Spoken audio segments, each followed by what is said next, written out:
ખાસ અમારા તારાપુર વિસ્તારના એપીએમસી માર્કેટના બધા યુવા મિત્રો છે જે સરસ મજાની ત્યાં કામ કરી રહ્યા છે અને આજે સહયોગ આપવા આવ્યા છે અને 63,000 રૂપિયાનો રોકડ સહયોગ આખી ટીમે આપ્યો છે. શું નામ તમારું? જયદીપ પટેલ. જયદીપભાઈ પટેલ, મનીષભાઈ પટેલ, મનીષભાઈ પટેલ, નિલય શાહ, નિલેશભાઈ શાહ, યોગેશ પટેલ, યોગેશ પટેલ, निर्मल टी गोयल, વિક્રમ ચૌહાણ, જાદવ અલ્પેશ. મહેશભાઈ વાઘેલા. સો આખી ટીમ છે. આ બધા જ ભાઈઓ મળીને 63,000 રૂપિયાનો રોકડ સહયોગ આપ્યો છે અને તારાપુર એપીએમસીની અંદર બધાની દુકાનો છે બધાની. વાહ. શું કહેશો, કેવું લાગ્યું? સારું છે. અહીંયા આવવું જોઈએ, એક મુલાકાત કરવી જોઈએ. સો તારાપુર વિસ્તારના તમામ લોકો ચોક્કસથી અહીંયા મુલાકાત લેવા માટે આવજો. આ બધા ભાઈઓ આવ્યા છે. અને મામા શું કહેશો તમે?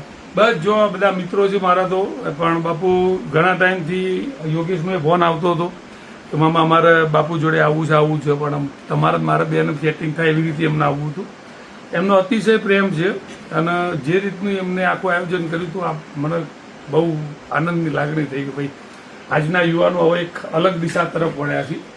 હવે જે એમની વૃત્તિ રહી, કોઈ બર્થડે હોય, કોઈ મેરેજ એનિવર્સરી હોય તો બીજી જગ્યાએ ખોટા ખર્ચા કરવાની જગ્યાએ કોઈ અનાથ આશ્રમ હોય, કોઈ ગૈડા ઘર હોય અથવા તો આપણો આશ્રમ છે એવી જગ્યાએ આવતા રહે. એટલે યુવાનોની એક વિચારધારા બદલાઈ અને યુવાનોને હું માનું છું ત્યાં સુધી કોઈ પણ આશ્રમમાં કે કોઈ પણ જગ્યાએ તમે ત્યાં સહયોગ કરો છો તો હું એવું માનું છું કે તમે એક ભગવાનના બનાવેલા રસ્તા ઉપર ચાલી રહ્યા છો. તો બસ આવો નવો સહયોગ આપતા રહેજો અને આવા નવા વિચારો જે જરૂર છે તો મંદિર કરતાં બાલ મંદિરને તારે જરૂર વધારે છે.